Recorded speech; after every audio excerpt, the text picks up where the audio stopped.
News with Mitsumi Takahashi. Good evening. They're trying something new to try to improve security at the metro stations. The STM's decided to close entrances at some metro stations indefinitely. The hope is that this will keep drug users and the homeless from getting in. Sweeta Rassi reports. Commuters are on the move at Square Victoria Metro, but on the other side of the station on Belmont Road, the doors are locked. And this entrance isn't the only one. Montreal's transit agency, the STM, recently shut down 2 others. The north entrance on the Castelnau Metro, and at McGill Station, the entrance on the Maisonneuve.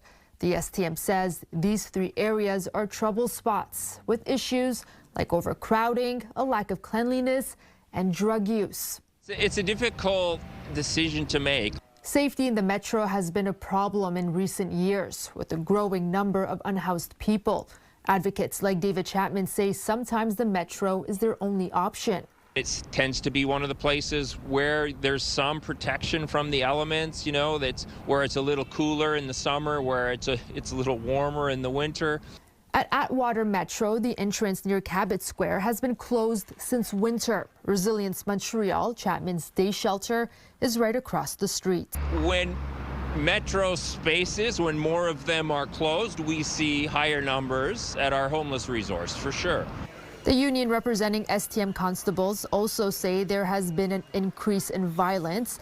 They're asking to carry guns. But Chapman says the root of the problem is the lack of resources available. We keep repeating this year after year, is resources in every neighborhood where the basic needs of unhoused people can be met. Until then, the doors stay locked. Sweeta Rassi, CTV News. There's a REM station being built at the airport, and today officials gave an update on the project. They said the work is on time and on budget. Here's Matt Grillo.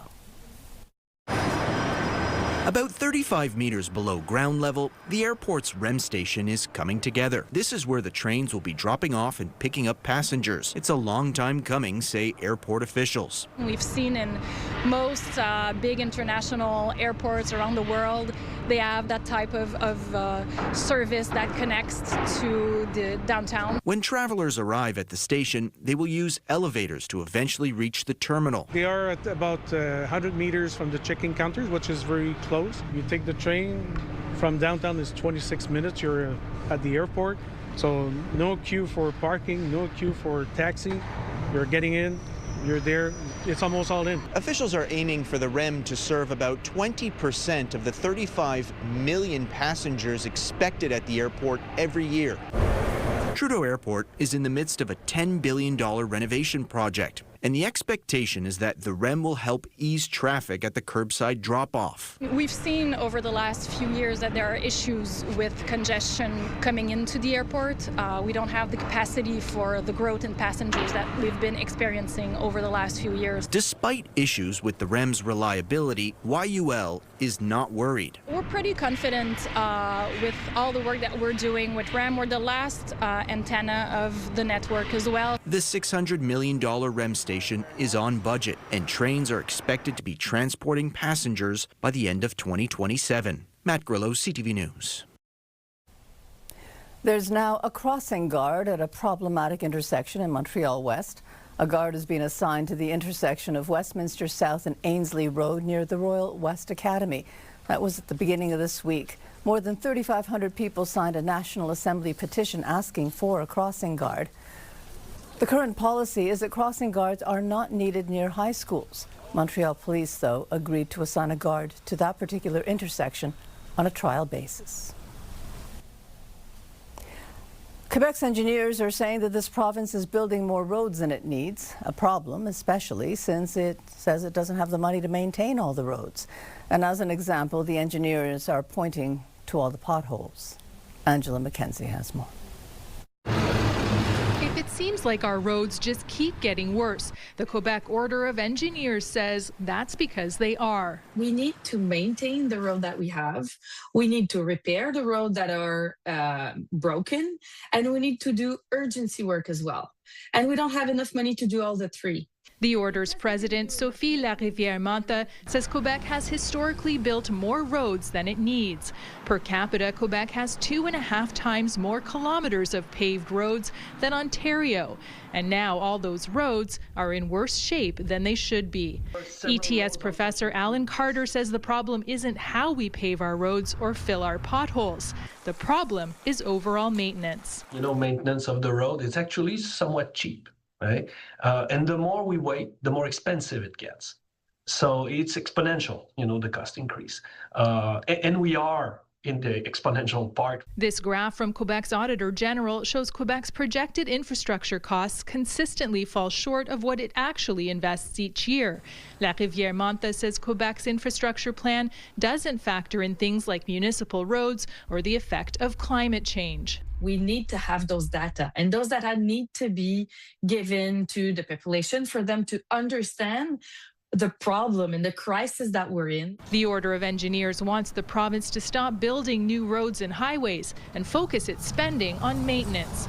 Carter says one solution could be to use gravel in some parts of the province where roads are less traveled. 2026 gravel roads have nothing to do with 1950s gravel roads, right? So we can make much stronger. We can make them almost dust-free and everything with a fraction of the cost of paved roads. Larivière-Manta believes it's time for a province-wide conversation about our infrastructure. We cannot go forward and give those infrastructure that are in so many maintenance deficit to the next generation. We need to work on that problem right now. And she hopes problems like this will be front and center in the next election. Angela McKenzie, CTV News. The federal Liberals are one step closer to a majority government. Another Conservative MP crossed the floor today. This means the Liberals now have 171 seats. They need one more for that majority, and there are 3 by-elections on Monday. Graham Richardson reports.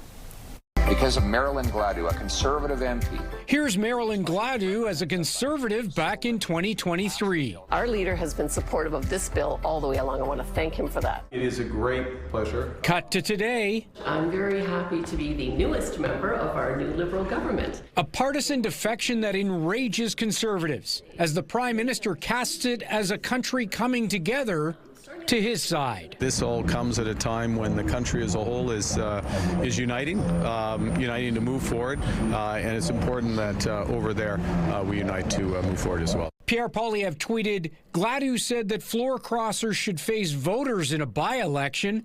I could not agree more. As recently as January, she told her local paper, we elected you under this banner, and if you don't want to be under that banner, then we deserve a chance to have a redo of the election. Sarnia is a border town that's known for oil refineries and some manufacturing connected to the auto sector. Some constituents here are not happy. We thought absolutely no way would she cross. So now I'm wondering, why did she cross? What did Carney give her? And explain it to your constituents. Most Conservatives felt that way today, that Gladue would be the last to make a move like this. Look at her social media feed. Up until just hours ago, she was trashing and attacking the Liberal government of which she's now proudly a part. This is very cynical and it's very odd. But the red clothing at the photo op and broad smiles right inside the Prime Minister's office, another body blow to Tories. So is this over? Don't bet on it. The party is about to start for Liberals. Their convention in Montreal begins tomorrow. So far, there have been no floor crossers from the province of Quebec, despite rumors swirling around this place for months. Graham Richardson, CTV News, Ottawa. The riding of Terrebonne is one of the 3 federal by-elections that will be held on Monday. The Liberals in the bloc are campaigning hard. Dozens of ministers and MPs have been through that riding in recent weeks, and tomorrow the Liberals begin their convention here in Montreal. The bloc leader says his party is the only one who can fight for Quebec values. And if you are a progressive Liberal in that Liberal caucus, you must start asking yourself, who the hell is talking for me in that caucus and in that party? The only party that still stands strongly with the population who supports this idea that there is a problem called climate change, and that something has to be done, and it's even good for our economy to do something about climate change, is the Bloc Québécois. In a by-election last year, the Liberal candidate, Tatiana Auguste, won by just one vote. It was found that some votes weren't counted because Elections Canada had printed the wrong address on some of the mail-in ballots. The Supreme Court then ordered a new election. Members of the National Assembly will not be sitting until next month. Premier François Legault has prorogued the session until May 5th. His office says this will give the next leader of the CAQ time to transition into their new role as Premier. The new leader will be chosen on Sunday. 4 men have been arrested in an alleged car theft ring. 10 stolen cars were seized. Police believe the stolen cars were modified with new VIN numbers so they could be exported for resale, and that legitimate logistics companies were used to get the cars onto containers at the port. Police say some of the cars were modified for resale here in Quebec. We found one of those stolen vehicles when we recovered it. It was stolen twice. So it means that it was stolen a first time and then it was modified again and sell it as modified and back to the road, and then it was still stolen again.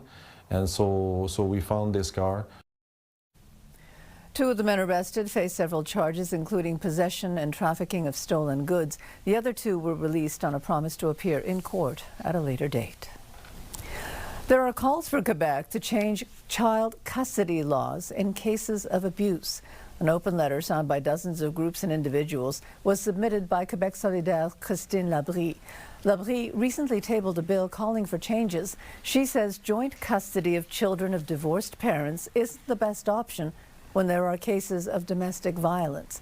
She says the idea that a child always benefits from contact with both parents is false. What we want with this bill is that when the court has to decide about the custody of a child, that they take into account that there was abuse in the family, and if a parent is author of abuse or violence, he should not have the custody of the child because it's not in the interest of the child. And under the bill, abusive parents would have to demonstrate their parenting abilities before getting access to the children. Montreal-based CAE has announced layoffs. It's cutting 2% of its workforce. The company makes flight simulators for commercial airlines, and it says it expects those airlines will be cutting back. CAE says it's eliminating 280 jobs, and nearly 2/3 of those jobs will be here in Quebec. The company is offering early retirement and a work-sharing program for some of the employees. The Labour Tribunal has approved a 3-day strike for Montreal's blue-collar workers. They're going to be off the job next Wednesday, Thursday, and Friday. During that time, though, they will be maintaining essential services like garbage collection. The blue-collar workers have been without a contract since December of 2024. The century-old library in Stansted, Quebec, straddles the Canada-U.S. border, and now it's got a new door so Canadians can get in. The American side limited entry through its door last year. Here's Kelly Gregg. It's not exactly the silence you'd expect at a library. This door is the newest chapter in the history of the 125-year-old building, and it's just for Canadians. Canadian visitors, anyone who doesn't want to go through an official port of entry in the United States to use the official American door, now they're going to be able to use that one. The Haskell Library straddles the border. In fact, this interview is in 2 countries. Office in the United States, front desk up front, customers, books in Canada. For decades, people in Stansted were allowed to walk around the building. But last year, after the U.S. limited access, instead of going just a few meters, you'd have to drive down the street and go through a border crossing just to get in the front door. Most of the Americans that we see coming from far, they're apologetic. They want to say they're sorry, they want to help. And sometimes you'll see a lot of anger on the Canadian side. As it stands now, for a Canadian to get into the library, they first have to go through this door, up 3 flights of stairs, through the Opera House, which is actually up on top of the library, down 3 more flights of stairs, and through the office before you actually get to the library and the books.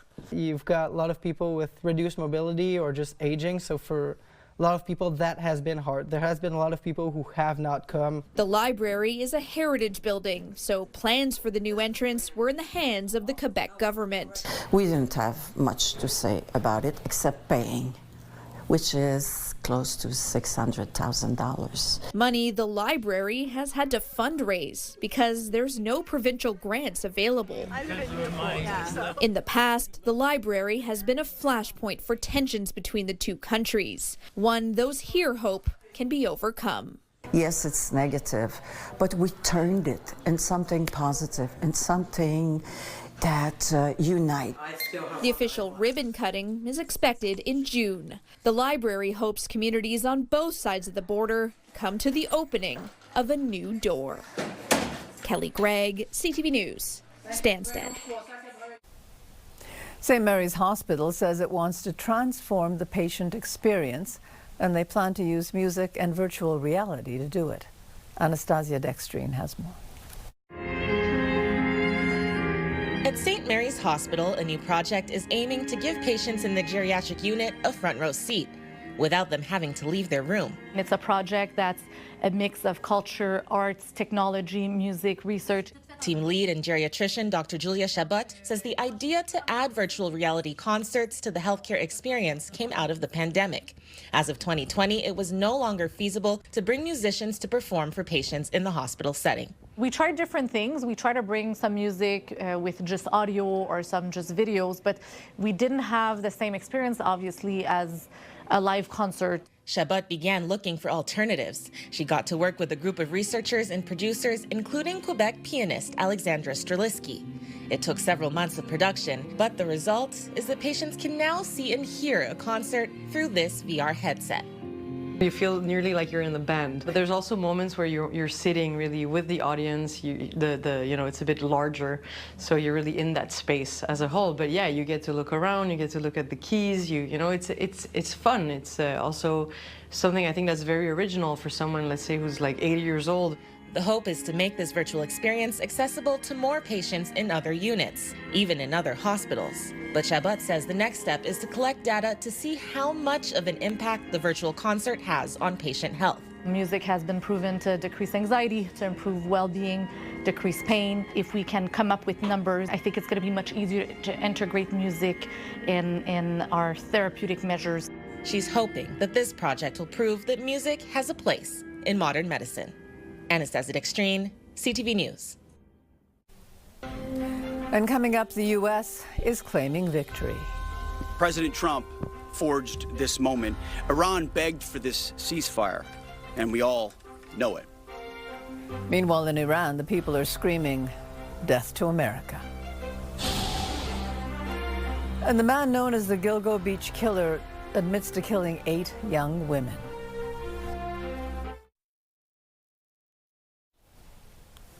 There is now a ceasefire between the U.S. and Iran. Both countries are claiming victory. Still, the truce seems to be shaky, and it's not clear what's happening to oil traffic in the Strait of Hormuz. Here's Joy Malvin.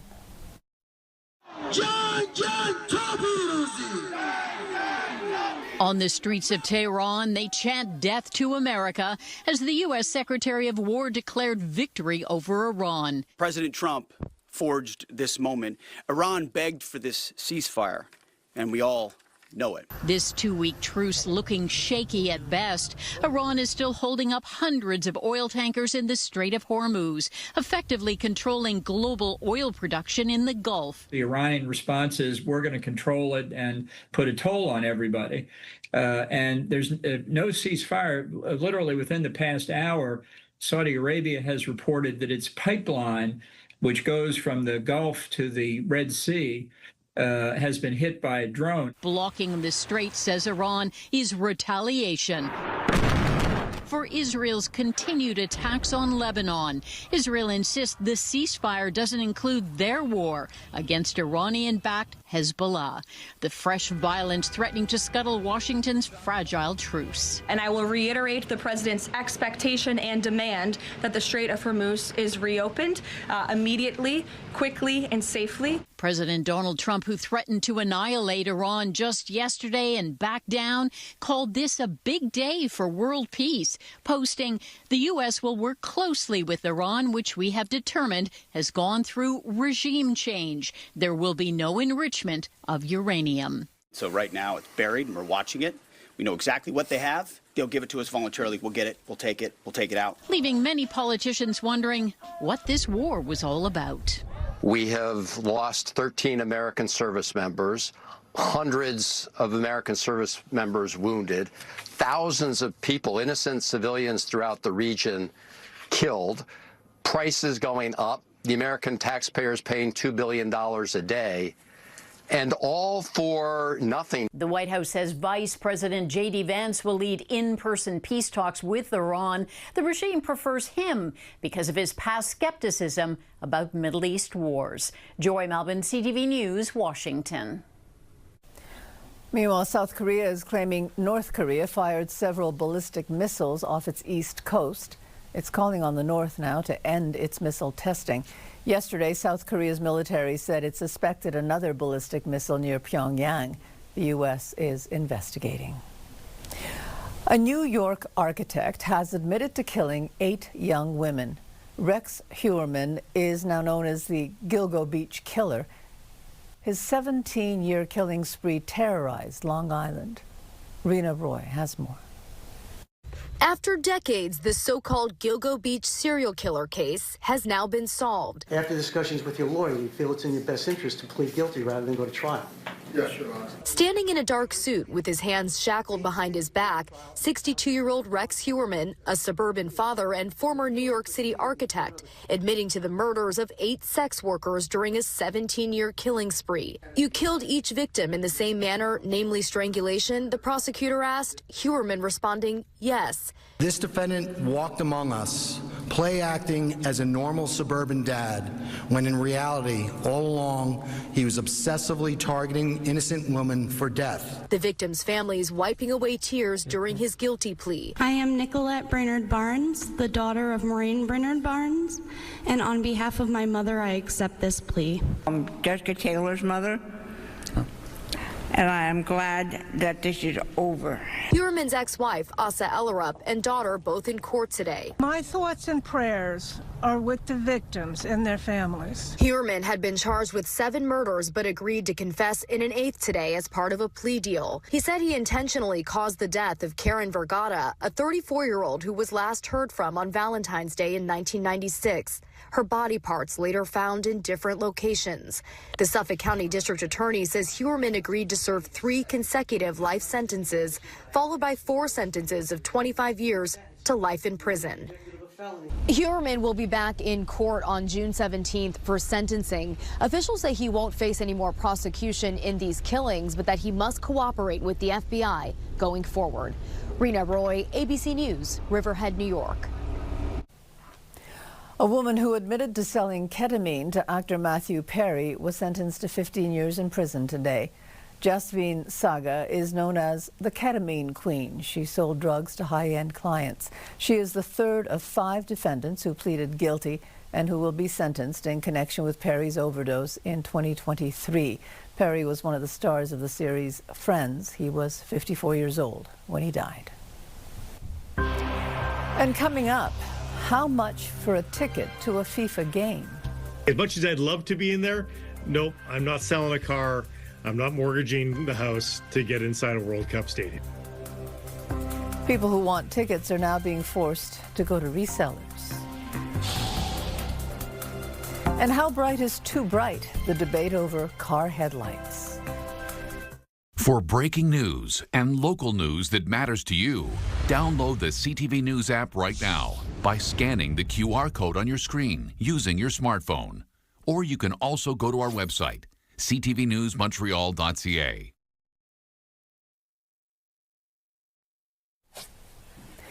In the United States, testosterone now appears in the new dietary guidelines as a way to promote men's health. But there have been questions about risks for cancer and cardiovascular disease. So, is testosterone replacement therapy safe? Dr. Christopher Labos joins us. Hi, Chris. Hi, Ms. So, the U.S. Health Secretary is promoting the use of testosterone, saying he takes it himself. So, what are the claims made? Well, he's taking it as part of what he calls an anti-aging regimen. It's unclear exactly what that means and what else is a part of it, but he's basically using it to stay young, to feel younger, to have more energy. He's posted many pictures of himself shirtless as a proof of his vigorous, masculine physique. So I think the testosterone is really part of that whole sort of image that he's trying to project, that he is still a healthy young man. So what do we know about testosterone? Can it really help men get healthier, stay young longer? Well, it's obviously a critical hormone, right? When you are growing up, you need testosterone to build up your bones, to build up your muscles. It's obviously important for fertility and sexual function, right? So if you have a deficiency in testosterone, all of those things are going to start to become problematic. If you're deficient in testosterone, you will basically get premature osteoporosis when you're a young man. Without testosterone, you're not going to be fertile. You're not going to be able to produce sperm. You need it for proper hair development. So all of these things are critically important. If you have a deficiency of testosterone, that's obviously going to be a problem. But once you have normal testosterone levels, taking more to bring you up to supraphysiologic doses is probably not going to do anything. When we treat people medically with testosterone, we're treating a deficiency. We're not trying to get them to, super therapeutic doses. Now, testosterone replacement therapy used to come with something called a black box warning. What does that mean? So a black box warning is what the FDA does. So if you've ever gotten that little package insert in your medication, that has to be there legally. And so when there is a warning, what the FDA in the US requires is the warning to be prominent with a black rectangle all around it. That's the black box. The rationale being that it's going to focus the eye on something that they really want people to know about. So testosterone used to have a black box warning about cardiovascular disease, about an increased risk of heart attack, and that was recently removed because of some new research. Okay, so then what about those risks then? Because it's not just the cardiovascular risks that people were worried about. There were also risks for prostate cancer as well?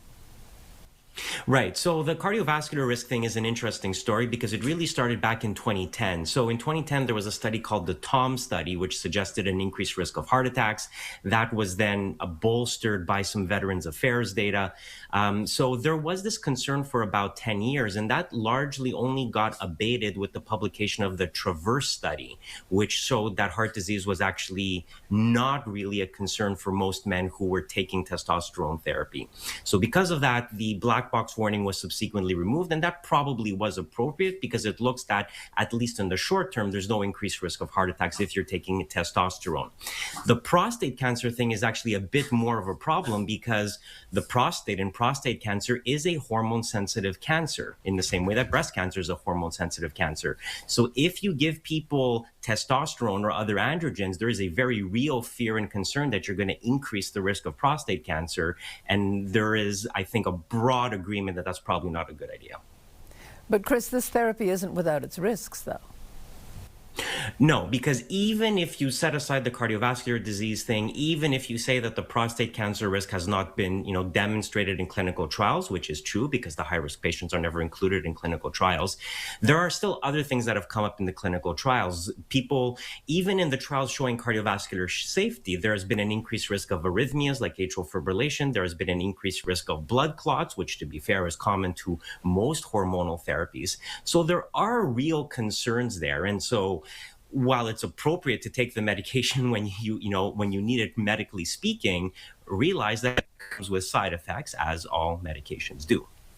And very quickly, Chris, then what is the overall message for men who are considering taking testosterone? So If you have a testosterone deficiency that has been diagnosed by a physician using appropriate lab tests, because there's a lot of spurious lab tests out there. If you have a confirmed deficiency, correct that deficiency. But to go out and just seek out testosterone therapy because you're worried about getting old, because you feel more tired or run down, that is not a good enough reason. So use it as a treatment for an actual medical diagnosis. Don't take it as a supplement because it was never meant to be that. Okay. Thank you very much for this, Chris. My pleasure. Take care. Weather brought to you by Gratian Scaff. Second pair is a gift event including designer frames. A second pair free for a limited time. Well, we finally managed to see some sun today, and our temperatures are starting to look up. Today's daytime high was 5 degrees, which is still cooler than the seasonal 9, but considering yesterday we were a whole 10 degrees below seasonal, we will certainly take that, and those temperatures are expecting to increase in the coming days. Now, putting our futurecast into motion, we are seeing clear skies overnight and into the early morning hours on Thursday. Into the afternoon, we could see a mix of sun and clouds, and we get a preview of a spotty system that's moving in from the west, and with it, we will see some showers around 5 o'clock, but we're not talking about a significant rainfall just yet. And that system pushes eastward by around 10 p.m. We're pretty much in the clear, and then we start to see the return of clouds, and that is ahead of Friday, where we are expecting more rain to head our way, and we're talking a little bit more of a significant rainfall. You can get a preview of the system, which is looking quite large, once again moving in from the west. So overnight we see those clear skies. 0 will be our overnight low, feeling like -5. Into the early morning hours we have a sunny start, but the winds will pick up. Now they're coming from the south, and that warmer air is going to make our temperatures rise. We're expecting a daytime high of 14 degrees tomorrow, looking at a mix of sun and clouds, and we could see around 2 millimeters of rain late in the day, and once again those winds gusting up to 40 kilometers an hour. Now our longer range forecast is quite interesting because Friday we're seeing our temperature back to normal, 8 degrees with 8 millimeters of rain. Come Saturday, calling for a mix of sun and clouds and holding on to that 8 degrees. Sunday through Wednesday, we have consecutive days of rain along with warmer than seasonal temperatures. So we could see 10 millimeters of rain on Sunday with a high of 11. 18 will be the high on Monday with an additional 7 millimeters of rain. 10 millimeters on Tuesday, and this time next week we're looking at another 10 millimeters of rain with a daytime high of 12 degrees. The roof of Rio's Olympic Velodrome caught fire early this morning. Officials say the fire was brought under control before it could spread to other parts of the complex. The Velodrome was built for the 2016 Olympics, and it houses an Olympic museum. It's also Brazil's largest and best-known cycling track. Well, there are still tickets available for the FIFA World Cup matches in Vancouver, but most of them are through resale sites, and the prices for them are hard to believe. Ben Milger has more. As a Colombian living in Kelowna, Andres Narenya has a once-in-a-lifetime opportunity potentially coming his way. If fate smiles, Colombia could play in the FIFA World Cup round of 16 match at BC Place, possibly against Narenya's adopted country of Canada. I want to see Colombia in a World Cup, and I also dream of seeing Canada as well in the World Cup. So it would be an amazing situation if the stars align. There's just one problem. On FIFA's official resale site, some people are asking tens of thousands of dollars for tickets to that match. One optimistic hustler wants $869,000 for a single seat behind the goal. It makes the neighboring seat look like a bargain at $3,500. It's ruining the experience for the fans to be in the game and supporting their teams. The asking price for Canada's group game against Qatar ranges all the way up to $12,000, with several other seats going for $6,000 to $8,000. Just because people advertise tickets for sale for thousands of dollars, that doesn't mean fans are going to be willing or even able to pay that much. And if demand isn't there, prices could still come down before the matches. As much as I'd love to be in there, nope, I'm not selling a car. I'm not mortgaging the house to get inside a World Cup stadium. Even if he doesn't get to see his South American soccer heroes in person, Narenya will travel to Vancouver from Kelowna just to soak up the World Cup atmosphere in the city. I will be hanging out with more Colombian fans, or if that's the case, or Canadian fans, if Colombia is not in there. And my plan is to go to the Fan Fest as well. The province has hinted at plans to regulate the sporting event and concert ticket resale market to prevent price gouging, but there's nothing in place in time to help the average fan before the kickoff of this World Cup. Ben Milger, CTV News, Vancouver. A lot of drivers are complaining that some headlights are too bright. The federal government is now surveying drivers about whether something should be done about it. Sean Varden has more. It's just like getting a blast of sun in your face. As LED headlights have become an auto industry standard, some drivers say they're simply too bright. I can't see at all, and it didn't used to be like that. Well, certainly headlight brightness has become more of an issue over the past decade, I would say, and we do hear complaints from members complaining about brightness, about the different colors of headlights. Now Transport Canada is conducting an online survey looking for feedback about how often drivers are affected by the glare from headlights. During the daylight time, I don't think they're too bright, but definitely during the evening, once the sun is down, it surely is. The new headlight technology helping drivers see better at night, but it can be blinding for others on the road. An optometrist told me that this is becoming an increasing problem for most people because they see halos around the light, and it's making it even more difficult to maneuver through traffic and see where you're going. For many, it's not just the lights head-on. Cars following behind can be an issue as well. LED headlights, for me, have become a problem because they have become brighter and more pronounced, in particular when they're coming up behind you and you're stopped at a traffic light and it's nighttime. It's very hard to see what is around you or what's coming at you. CAA supports the government survey while also offering tips for drivers caught in the glare. When you have a new vehicle or you're getting your headlights changed, to make sure they're angled properly, make sure that they're cleaned properly, and if you need them, to get some sort of night vision glasses that are going to sort of mitigate some of the glare. The Transport Canada survey wraps up April 20th. Sean Varden, CTV News. And coming up today was a day just for Jaden. It's very kind of them. I didn't think they would do this. And it was organized by the people who saved his life. And the latest social media trend is called bedtime stacking. Menswear provided by Ernest. Elevate your style with Ernest. Health, brought to you by Gratian Scaff's second pair is a gift event including designer frames. A second pair free for a limited time. There's a new social media trend for people trying to get a good night's sleep. Mandy Gator has more on that. It's the place where your body's battery is recharged. Your bed helps you catch those Z's, but a social media trend called bedtime stacking has some using it for more than just sleep. You spend a lot of time in your bed, some of which you're trying to be productive, and that's not productive for going to sleep. Dr. Brian Chen with the Cleveland Clinic Sleep Disorder Center says bedtime stacking means you bring everything you need to get ready for bed to the bed. That could include beauty and skincare products, books, snacks, a journal, water bottle, or a laptop. This sleep habit is supposed to help a person get things done while allowing them to wind down and relax. The sacrifice you're making is not perhaps going to sleep as fast as you could.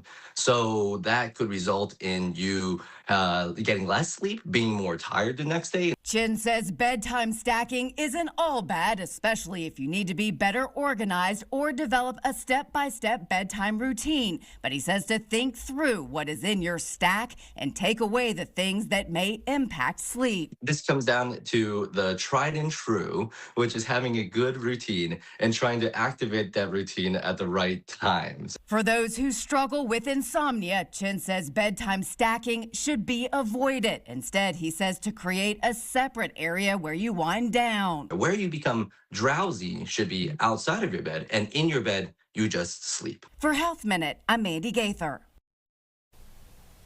Greece is banning social media for children under the age of 15. That starts next year. And it's calling on other EU members to do the same. Τώρα που έχω την προσοχή σας, παιδιά, γεια σας. Αυτό το βίντεο δεν θα είναι ούτε top, ούτε viral. Greece's prime minister called the move difficult but necessary, citing the addictive design of online platforms. Last December, Australia became the first country to ban social media for children under 16 and blocks them from TikTok, YouTube, Facebook, and Instagram. Business News brought to you by Au Vieux de Louvre, where memories and meals come together. The price of oil dropped dramatically today with news of the ceasefire agreement in the Middle East. Morella Fernandez has more. West Texas Intermediate dropped almost 15% today on hopes that more tankers will start moving again through the Strait of Hormuz. Oil backed off, and so did many other energy stocks as other sectors gained, like consumer discretionary. Aritzia, a Canadian clothing retailer, was up 9.5%. The key North American markets all gained between 1% and 3% today. The world's most popular EV maker, BYD, plans to open about 20 sales offices in Canada this year. Last month, the company said it's considering building a factory here. BYD wants to capitalize on Ottawa's recent decision to allow up to 49,000 Chinese EVs to be sold in Canada without a tariff. Canadian Tire is rolling out summer products with the iconic Hudson Bay stripes. Blankets, towels, pickleball sets, even canoes will be available. A 16-foot canoe will cost $10,000. A 9-foot canoe will be $6,000. The products will be on shelves May 1st. Here are the closing numbers for the day. The Canadian dollar is up to $72.24. West Texas Intermediate is down over $18 to $94.41. Western Canadian Select is up just a bit to $79.64. And the TSX gained 383 points today. Those are your business headlines. I'm Morella Fernandez. Cruise season has begun in Nova Scotia. The first ship arrived at Halifax's port. Officials are expecting 189 calls by 28 cruise lines between now and November. There's also going to be a visit from the Queen Mary 2 in July. The cruise industry brings in about $200 million a year in Halifax and supports about 1,000 jobs.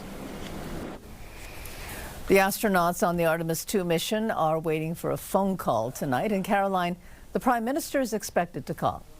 Yes, Mark Carney is going to have a chat with Jeremy Hansen on the Artemis 2 mission tonight. A very long-distance phone call that Industry Minister Melanie Joly is also expected to take part in.